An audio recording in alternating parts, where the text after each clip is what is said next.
велат дека ништо не ги докажува аргументите како времето, кое што ќе помине и кое што ќе ги соочи сите оние факти кои што се случуваат.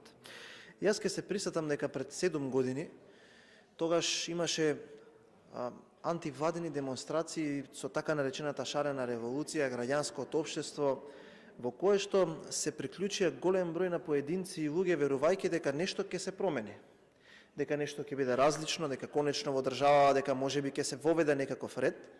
И тогаш СДСМ по 11 годишна тешка опозиција во која што секоја година скоро имаш избори и година на година све повеќе и повеќе и повеќе и посилно беше поразувана, за на крај да направи една атмосфера дека не било демократско општеството, дека некој им ги местел изборите, да успеат некако дури и со пораз да дојдат до власта. До тогаш невидено во плурализмот на Република Македонија. И тогаш тие надежни функционери на СДСМ, верувајќи дека, односно уверувајќи го народот дека ќе направат промени, влегоа во владините институции. И што се случи од тој момент натака? Почна масовното полнење на партиските полтрони по државните институции. Прво нешто што се направи беше вдомувањето на оние 120 твитерџи, како оној Владко Василј, како слични такви кои што има алтер егоа, кои што беа против режимот, и стана популарно оној ентитет кој што веќе во јавноста е нашироко коментиран, а тоа е чорбичка за пеевче. Значи сите оние побуди, сите оние мотиви за промена во општеството се сведоа на драги сограѓани на чорбичка за пеевче, која што овие твитерџи почнаа да ја конзумираат во владата. И потоа почна масовно непотистичко полнење на државните институции, вработување на деца, на сопруги, на мајки, на татковци и целиот тој апарат кој што седеше пред владата, кој што штрајкуваше, почна да добива високи позиции во државната управа.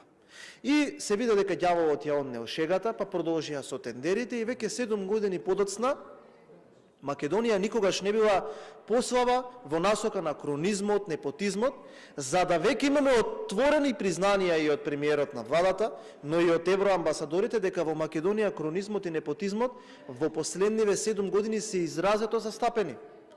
И ако нешто ми создава кеф, и ако нешто ми создава мерак, е тоа што се што овие политички измамници го кажаа, сега се покажа дека фактички го мислеле лицемерно и дека лажеле. Бидејќи вие не можете со ефтин трговец кој што е ефтин во душата, кој што нема намера да промени нешто во општеството, да разговарате и да договарате. Со него можете да го смените името на државата, продавајќи се за една функционерска плата и за една фотелја. Со него можете да разговарате за промена на историјата, затоа што тие немаат никаков основ. Со нив можете да разговарате за закон за игри на среќа, во кој што ќе ги донесат македонските семејства до уште поголема опасност. Со нив не можете да разговарате за нешто кое што е суштински, бидејќи до 12 чекаат како ќе им кажат од партија, а потоа менуваат став, кој што најчесто и партискиот став е многу често променуван. И еве не денеска разговараме за што? За членови во регулаторни тела како АЕК, како Комисија за дискриминација, и што гледам пред мене? Гледам навеннати глави. Затоа што за неколку месеци сите овие факти ќе треба да се соочат. Гледам политички полтрони кои што немаат никако достоинство, кои што единствено, кои што ги мотивира е само да се вдомат во некоја државна управа и да примаат плата. Гледам луѓе кои што се поразени од своите ветувања, кои што ги даваат само за некој глас повеќе. Гледам луѓе кои што немаат никаков дигнитет, никакво достоинство и никаква идеологија во функционирањето. Без малку не сум слушнал некој да каже не на оно што го тераат од партија.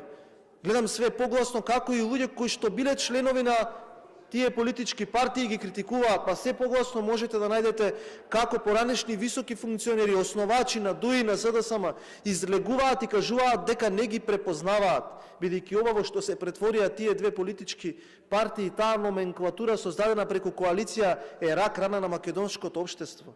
И тука не мора да се убедуваме јас од една страна, вие од друга страна. Тоа го гледаат граѓаните. Тоа го гледаат граѓаните и за неколку месеци од сега тоа и ќе го испорачаат. За бруталната партизација, за неспособните кои што се пикаат на високи државни функции и одвратноста на народот, додека ги гледа како медиокритети стануваат и управувајќи ги институциите носат лоши одлуки, затоа што лоши луѓе и неквалитетни луѓе носат лоши одлуки, затоа Република Македонија е на се пониско и пониско и пониско ниво, да елементарно зборуваме сега дека ќе има струја, ќе има храна и дека ќе отпечатиме учебници, замислете, во 21. век. И сега пред нас имаме ние предлог за именување на еден кадар кој што не ги исполнува условите. Јас го познавам човекот. Јас го познавам лично човекот. И знаете ли што е најсериозното од се? Што ги лажете луѓето, ги внесувате во проблем. Зошто ги внесувате во проблем? Не дека Бојан ќе каже дека ќе има одговорност. На 25. декември 2017 година, знаете ли што беше една од првите одлуки што ги донесе СДСМ? Да разреши еден од членовите на Регулаторната комисија за енергетика, каде што денеска членува Бислимовски, односно председателство Бислимовски, затоа што не ги исполнува условите. Истото тоа во август оваа година ќе го направи ВМРО ДПМН и ќе ги растресе институциите каде што сте именувале неподобни кадри. Ама има една тука разлика. Јас сакам тука да се обратам до оние кои што чекаат да бидат именувани. Не дозволувајте овие да ве местат. Не си правете проблем. Не е платата најважна во животот. Има во кривичниот законник член кој што укажува на уштетување од буџетот. Вие го оштетувате буџетот затоа што примате плата, спротивно од условите кои што ги бара тоа именување. Утре некој ќе ве повика на одговорност. Утре ќе имате пресуда да ги вратите парите кои што сте ги зеле, затоа што сте биле именувани спротивно на условите. Нека не ве лажат дека ќе направите влада, дека со седењето во скут на овие одуи ќе успеете да направите некоја европска коалиција, кога нема човек на улица што има позитивно мислење. Затоа што на крајот никој нема да биде со вас во судовите.